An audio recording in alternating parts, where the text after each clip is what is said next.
Hey guys, Nathan here from Nathan88K, and today I will be reviewing the latest Sonic game, Sonic Frontiers, which is also one of the best. With a decent story, fun gameplay, brilliant boss fights, and an actually good representation of Sonic. And if I haven't emphasized this point in that opening, Sonic Frontiers is brilliant. I've only played the game for a couple days, and it's already went up to one of my top 3 favorite Sonic games. It has a beautiful atmosphere, nice islands, sometimes pretty glancing, with brilliant boss fights, brilliant themes, nice combat, and finally a return to Sonic the Hedgehog. So without further ado, we will go to the story. Spoilers for anyone who has not yet played this game. This story has been a return to form for Sonic, especially for someone like me who's been a fan of Sonic the Hedgehog for a long time.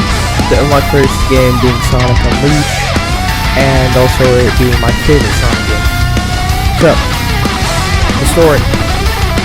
Sonic, Tails, and Amy are going to the Starfall Islands to find the Chaos Emeralds because they're randomly gathering there.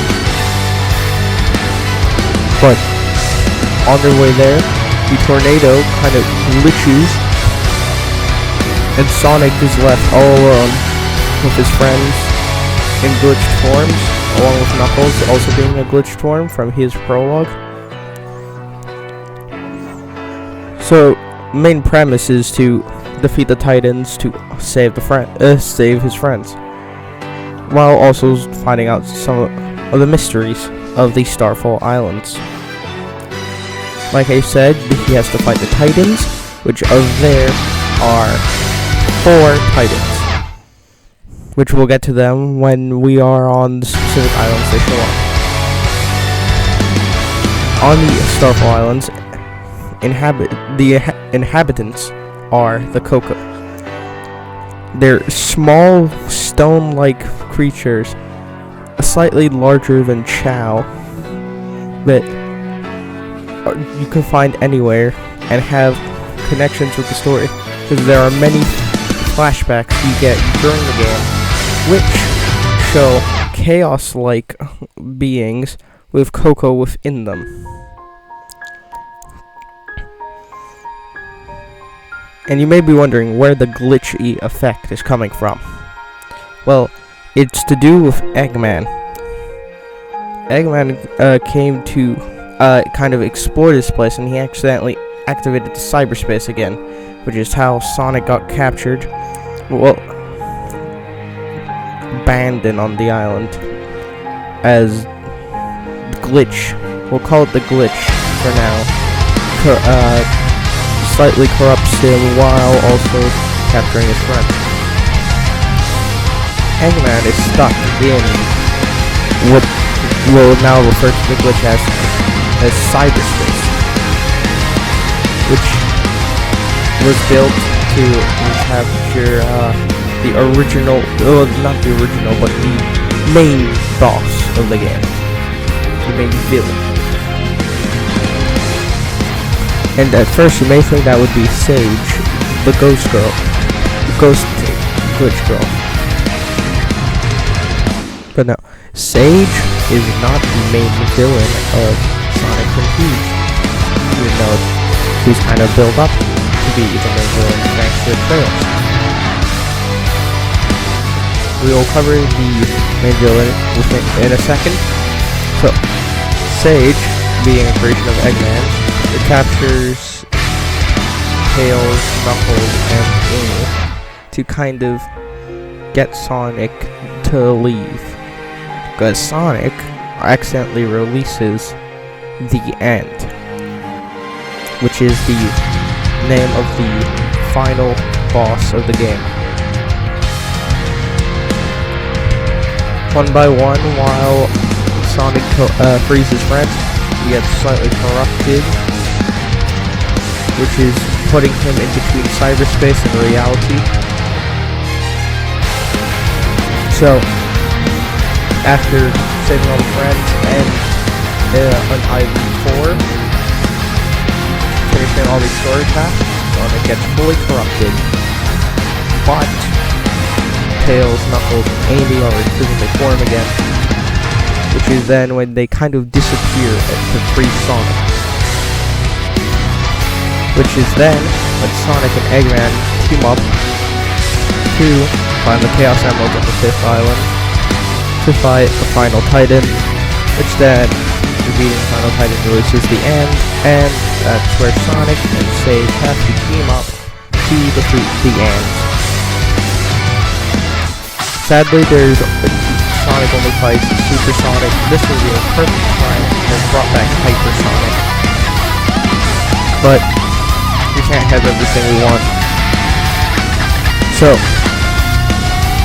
there are a lot of lore implications. First of all, the people are Chaos-like, especially with Chaos getting mentioned sort of in the Knuckles prologue. Plus, confirms that there are a lot of games that are connected. Confirms adventure games are connected to Unleashed, which are also connected to Lost World. And because Lost World has Wisps, most likely Sonic Generations and Sonic Colors are confirmed, because they also have Wisps. And also Forces is mentioned, thanks to Tails. So, those are the references. Now, the islands. The first island is the one that you start on, Kronos Island. It's a rather vast but beautiful island. Lots of green, a nice place to be, but even though it's so vast, it's empty. It would have definitely worked if there were more structures to explore, and not just a couple of towers and a bunch of rails and bounce pads. The main thing that Kronos Island is good for is introducing you into the formula for the first 3 islands, which is find the friend that is stuck in a cave, collect tokens, free the friend, find it, go inside the space to get Chaos Emerald Vault Keys. Go find a Chaos Emerald, rinse and repeat. And slowly more and more about the story will be unveiled until after you get the 6th Emerald, you will complete a challenge thing, like a mini-game, sort of, a puzzle that will unlock where the Titan is. And then on the head of the Titan will be the 7th Emerald, which is then where you shall achieve Super Sonic. So, the first boss, Giganto, which is also the boss with the best theme. Giganto is the boss of Kronos Island and the first of the 4 Titans, which, after this fight, this is where the best bit of the game comes in. The supersonic combat. This is kind of the tutorial Titan. It's easy to beat, as long as you can master the controls and master the fact that you have to parry.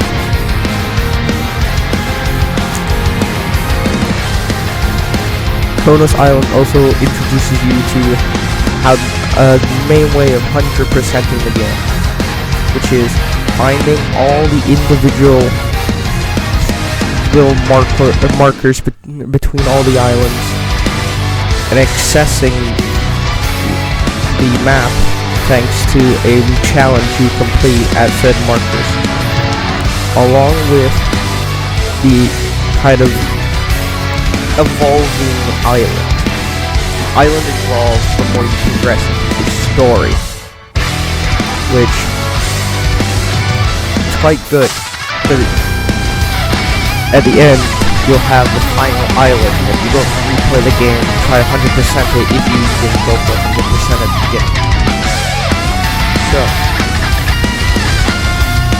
you may be wondering, what is this Chronos Island, outside of the story and revealing the map? And to that, sadly I have to say, not much. You can go for all the collectibles, and there's a side story as well. And that's really about it. Other than entering the cyberspace zones, plus the cat fishing, all you have to do is do 100% the map and complete the story for the island. Which is a bit sad, especially because you can't replay the Titan boss fights. That would be the best thing. Replaying the Titan boss fights. But sadly, we can't do that. So, a bit on the supersonic combat for Chronos Island, and just sonic combat. It's the most basic, because you unlock more abilities the more you go into the game. So in this, you'll have your simple punches, your simple Titan combo attack, plus, as you can see, the kind of foot slashes. But of course, if you get the skill points, you can still access some of the other moves.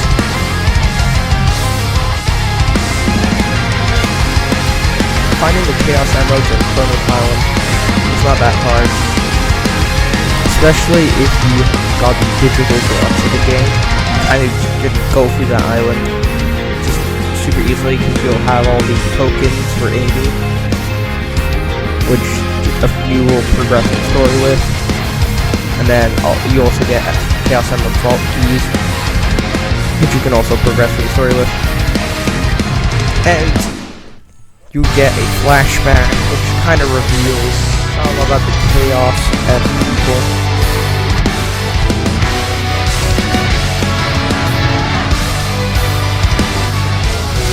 Other than the flashback,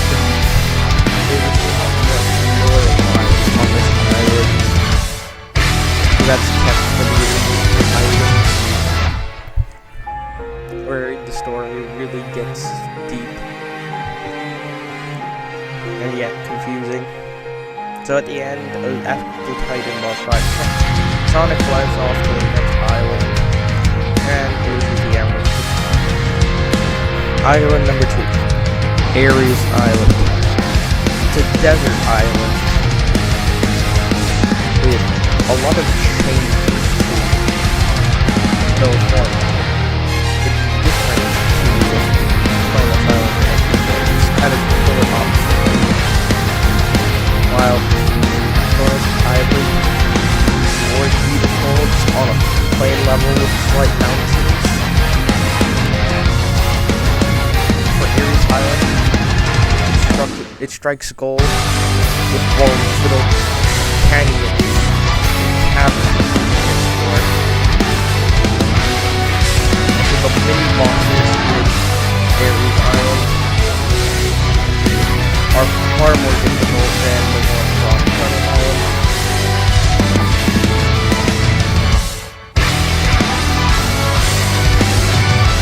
Ares Island is similar to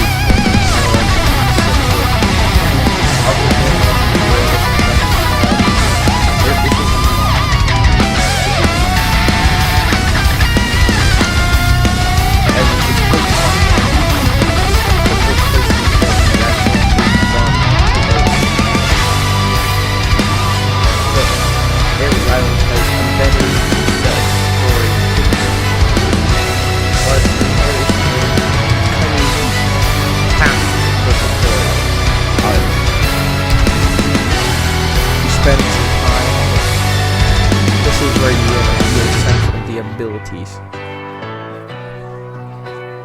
Wow.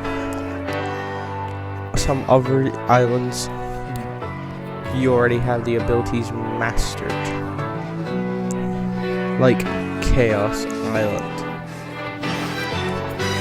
Chaos Island, which is the third island, is the worst of the islands. Compared to Ares Island with the beautiful wyvern boss fight, which is just a stunning piece of animation, along with just how it looks. It would look perfectly with ray tracing. It has just a fun exploration. Fun going around, find all the different bosses and enemies, go on everything. But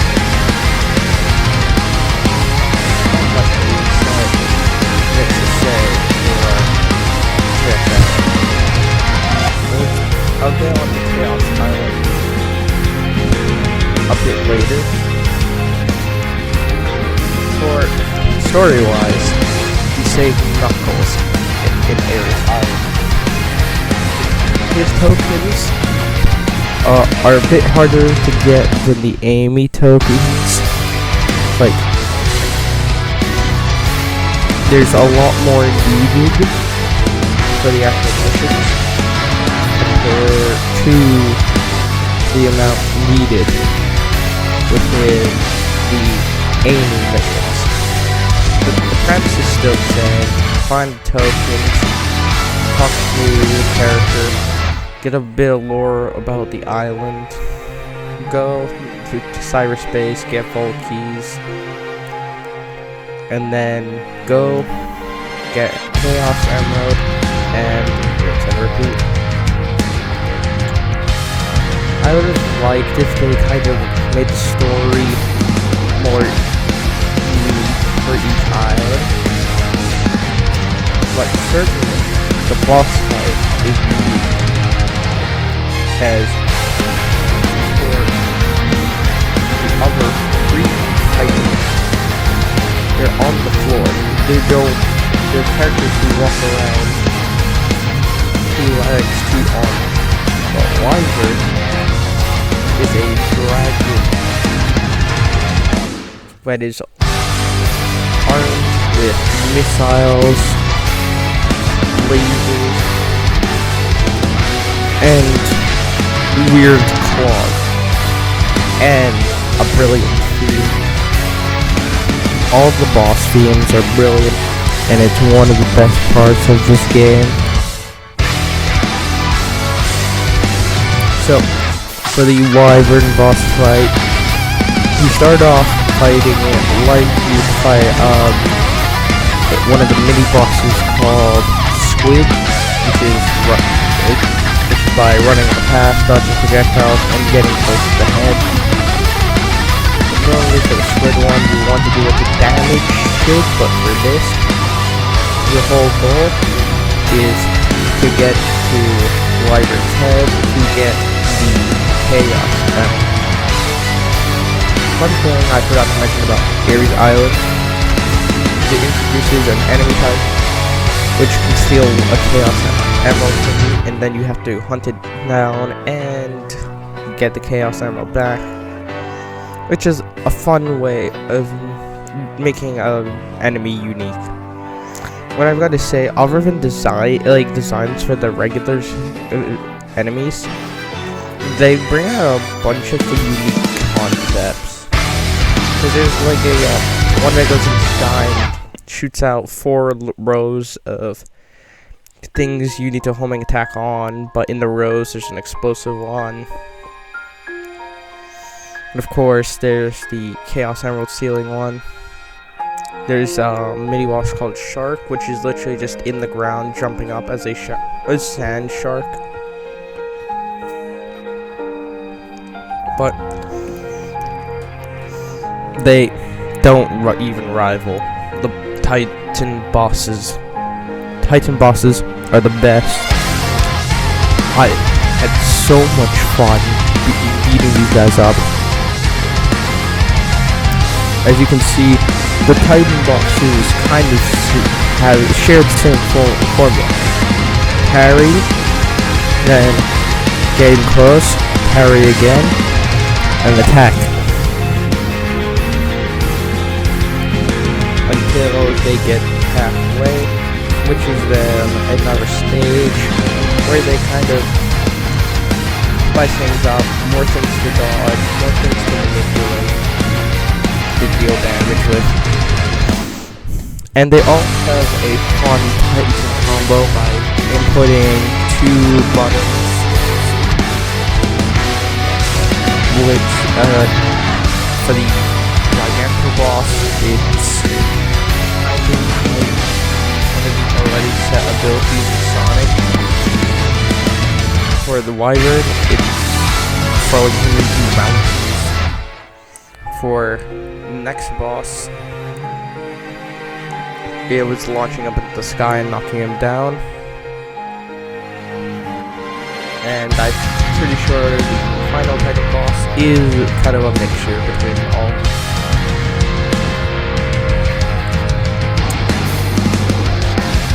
The only thing I don't like about the Titan bosses is that Giganto and Wyvern kind of have the same second stage, where they just start launching random lasers. There you have the dodge. The second stages of the last 2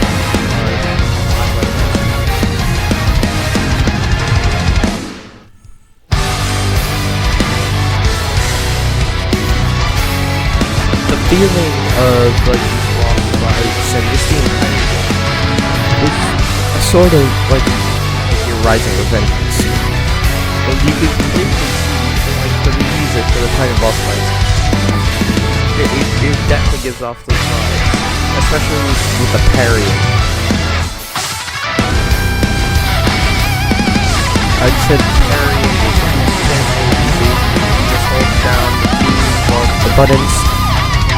Just hold them. I like how the Titan boss fights usually always like have this quick time events. We can't really blame. So, a couple of things I forgot to mention. This game has 3 difficulties: normal, easy, normal.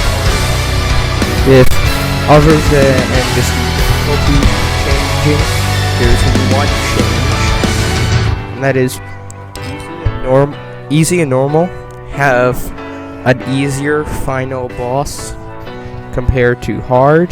When we get to the final boss, I will explain that. So, Wyvern follows the same structure as Giganto. Main stage, after getting to half health. Second stage, third stage, quick time into a final blow. Maybe sometimes even spam pressing a button. Wyvern's got the best one. It's literally turning his own missiles against him.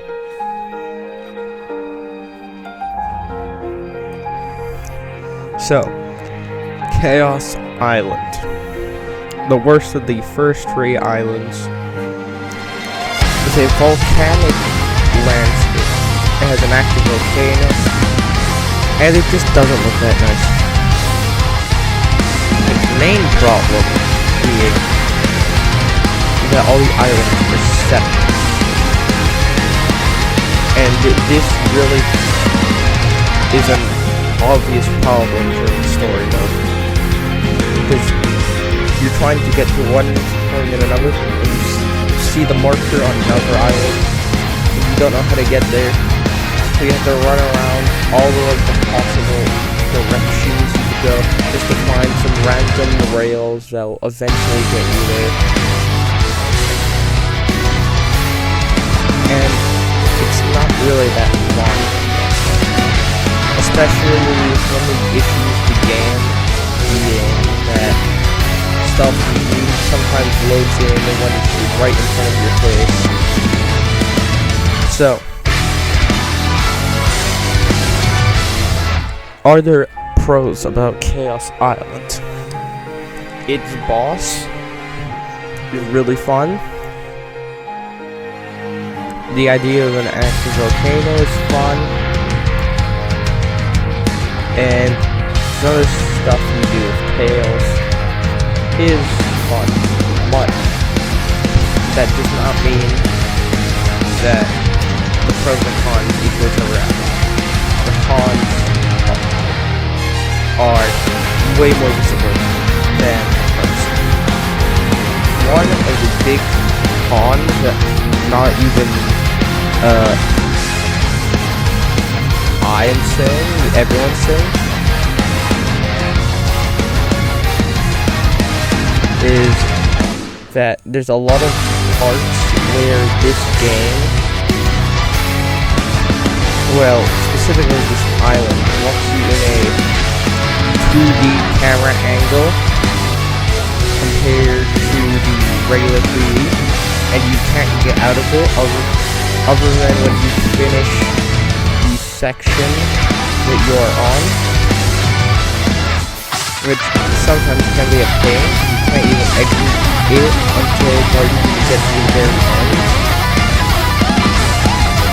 And there's just a lot of base pads on the ground that if you accidentally run into one, it can send you off to another place, send you off course, and it's not that fun. Another con is that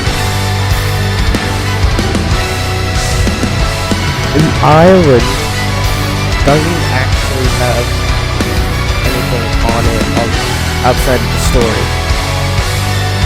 Well, of course it has the waypoints and all the bosses, but stuff like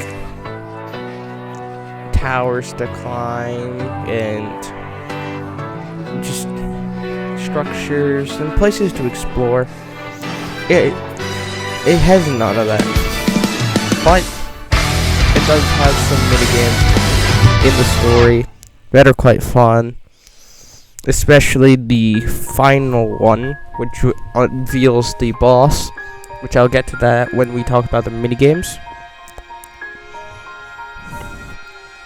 So, is Chaos Island the worst island in the game? No. There's one island coming up that is worse than Chaos Island, but there's one reason why, and we'll get to that when we get to that island. So, is Chaos Island worth spending your time 100% in it? If you so wish to 100% the entire game, yeah. But if you are just exploring and just trying to find out what you like, Chaos Island is probably not going to be one of the things you enjoy. Especially because a lot of the mini bosses are close to mini bosses in the other islands. There's a flying one, which is close to Squid, and the way you fight Wyvern. There's just a regular ninja, or shinobi, as it's called in Chaos Island, which is just a reskin with harder moves to like parry and stuff. It's just a reskin of Ninja, which is one of the first mini bosses you fight within the game. And that's kind of upsetting. I get that it's different, it's more complicated to fight, but it's not that nice that you have to just reuse one of the most basic mini bosses. But it's not the only time mini bosses were used. There's a lot of the tower mini bosses that I think there's one in every island, and that's not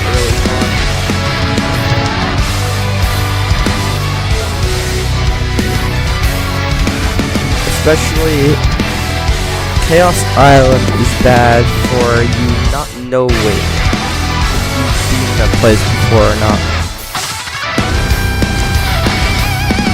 Because a lot of it looks similar, and there's only one place which I think looks sort of cool on the entire island, other than the volcano, and that's where some Death Edge robot prototypes or kind of things like that are found, which is mainly just a story thing. It progresses you with one specific bit, and they just lay there. The only thing you use it for is a control panel, which progresses you in the story, plus brings out one of the most quintessential minigames, which is kind of required to beat the final boss. Well, not exactly required. It's kind of a tutorial for the mini boss. Oh, not the mini boss, the final boss of the entire game. So, the boss of Chaos Island is just called Knight. And Knight, you can see why he's called that. He has a sword and he has a shield. But I think surely they could have thought of a better name. We have Giganto and Wyvern. Why is he called Knight? I realize he's all sword and shield, but still. But you know, the naming in the entire game has been kind of bland. We've had mini bosses called Spider and Ninja. So, I don't know what I'm really expecting here. Following the tradition of Giganto and the Wyvern, it's a fun boss fight using everything you've learned and putting that into Supersonic. Plus, it has a brilliant theme, as to be expected. But the main thing I like about this boss is that it's different to Wyvern and to Giganto. Those two have the same type of fighting style, while here you have to deflect the shield, kind of, after it's thrown at you, and kind of get on top of it, control the shield, and ride it into like the head or the chest, or even like the neck of Knight. And other than the constant missile fire while doing that, it's quite fun. Though the best bit is during the second stage of the Knight boss fight. His shield ricochets off of the battle pit, and you have to counter it and then launch it into him, and then you can start a combo, which is really fun. But it's not obvious that that's what you need to do, and it requires some skill to parry it at the perfect time to be ready to have launched it at him. Again, a brilliant theme to go along with a brilliant boss fight really makes this stand out.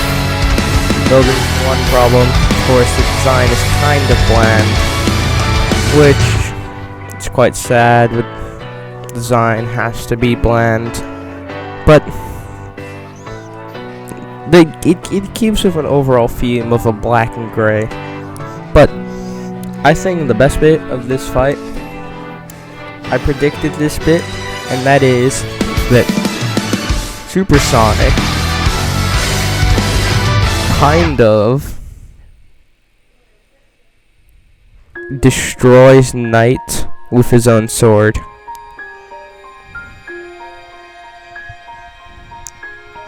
Of course, Supersonic has already dealt so much damage to him, but the final blow is dealt with the sword. And when he caught the sword, that just gave me pure Metal Gear Rising Revengeance vibes. And this game clearly had some inspiration by Metal Gear Rising. As you can see, picks up the sword, slices the Knight in half. It would be way cooler if the sword kind of turned gold, thanks to Supersonic just essence. It would have been a nice callback to Sonic and the Black Knight. And that's how Knight is defeated, and now Sonic is slightly more corrupted. So next island that he goes to, which I have no footage for sadly, but it's called Rhea Island, and it's an island only used for story progression. You land there. There's no Chaos Emeralds. You have one mission to do. You run up the 6 towers, and on each tower there's a control panel thing, like a button. Sonic accesses it, and he gets even more corrupted, until after the final one, he's fully corrupted. And when you finish all the 6 towers, he's already the island is already 100% complete, which is kind of unfortunate. So, following that, we have Boranos Island, the 5th and final island. This is where Sonic's friends, Tails, Amy, and Knuckles kind of disappeared to free him from the cyber corruption. Because after he presses all the buttons, he also gets a flashback, which kind of just corrupts him even more. And then on this island, the formula of the first 3 returns. But helping you find the emeralds, because you don't find the head of the 4th and final titan, which is called Supreme. Eggman provides the 7th emerald because Sage convinces him to work with Sonic. So, it's just basically the same. And you can see it during the Supreme boss fight. It's one of the most beautiful islands, but it's kind of small. Anyways, the Supreme boss fight, it uses a lot of parrying. You have to destroy the little robots flying around Supreme, which will then have you parry the blasts from Supreme. And as is seen right now, which then gives you an opening to attack. And this is the fight where you use everything you've learned. Every single move, every single combo. Because this is the final Supersonic fight in the entire game. Which is a bit sad, as there could have been a way better final fight. if they just included Supersonic into it a bit more. But the final fight was still fun. So I have nothing much else to say about the Supreme boss fight, other than it feels like the culmination of every other Titan boss fight.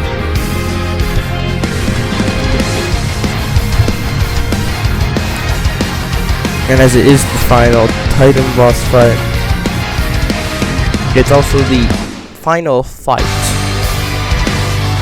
if you are on easy and normal difficulty, because there is a bit where you slightly fight the end, but it's just free quick time presses of the main interaction keys, whatever you play Xbox, it would be X, PlayStation Square. I don't know what it would be on Switch and nor PC. So, before we get to the end boss fight, I'm gonna quickly go over the characters. So, Sonic. This is back to his pre-metaverse portrayal. He's no longer cracking jokes as soon as he can. He does make a couple with Knuckles and Eggman, specifically calling Eggman Ego Man, which doesn't break the mood because it works in the context of the line. Tails addressed his mistake in Sonic Forces, where he turned his back on the chaos, and addresses that he will go and change in between probably this and the next Sonic game.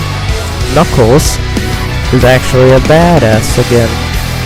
He doesn't fall over every 5 seconds. He's actually capable of stuff again. Especially, he shines perfectly in his prologue. Mainly, not as obsessing with Sonic, but nothing else has changed. Big the Cat, same character as Sonic Adventure. I will cover Big the Cat a bit later. Eggman, just like Sonic, he's back to being good, like his adventure representation. Sage, one of the best villains, constantly questioning him if Sonic is good or bad. She also convinces Sonic and Eggman to work together, and then she takes over the Supreme robot to fight the end along with Sonic, and then sadly sacrifices herself until the post-credit scene where she's kind of brought back, and then the end. It's kind of confusing. Not much is revealed from all the flashbacks and the lines that the end has said during its final fight, which is just like Space Invaders, which is why I mentioned that one of the mini games is important, because it's kind of a mini Space Invaders that is just building up your skills so you can take this fight on. So the end supposedly wiped out this, not exactly wiped out, the species of chaos which Coco's within them. Supposedly they had something to do with that, along with hunting them down after they went to Angel Island, or something like that. Not much is revealed. It's up to speculation. It's up to Matt Pat from Game Theory to figure it all out. And there is one cool thing about the end, and that is that it explains some things that make no sense. explains the origin of cyberspace, which is made by the ancients, or the Chaos F people, as a way of containing the end. But the end was the voice that Sonic heard during the game, and it was kind of telling Sonic to break the borders so that it would let the end free from cyberspace, which is a fun little concept. So now let's cover the combat of the game. We have the end to boss fight. Over this, the combat is kind of hard to describe. It's fun to use and play around with, but in terms of being an actual combat system of the game, it's not the best. It's janky, but I think it's at its best with Super Sonic, because the basics are still there, but Super Sonic kinda has more freedom with his moves. His U-flies around, and it's kind of fun. Alright, the mini bosses. They're spread around 4 out of 5 islands that have stuff on them past the story. They're fun. Like, they're always worth fighting if you encounter a new one, especially because they go towards an achievement as well. And you get the gears for cyberspace for defeating them, which is kind of cool. Plus, the way you can just find them anywhere, and they respawn. They're fun to fight against. And that's really all I have to say about the mini bosses. There's so many different ones. You can never get bored from hunting them down. The mini games. There are a couple of mini games you can do during the story to get the Chaos Emeralds. Here's the list. So, on the first island, there's the take the Coco back to their mother while dodging bombs. Gets an emerald. The cut the grass, which is also another emerald one.